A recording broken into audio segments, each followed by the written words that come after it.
Pagaidi, Rasma. Nu, ot, ja tie kosiņi staigā pa ciešu, jā, nu nav viņi viegli, jā. Nu, praktiski vajadzētu pašiem slīdēt uz leju.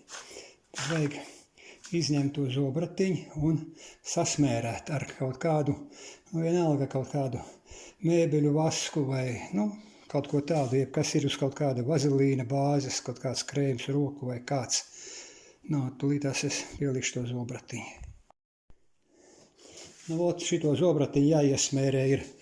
Man te ir tāds veca, kaut kāda vēl no grīdas vasks kaut kāds, jeb kaut kas tam līdzīgs no krievu laikiem. Viņi vienkārši ir tā pasmērē.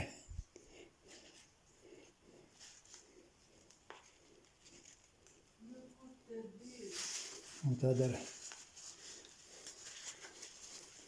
lieko noņem nost.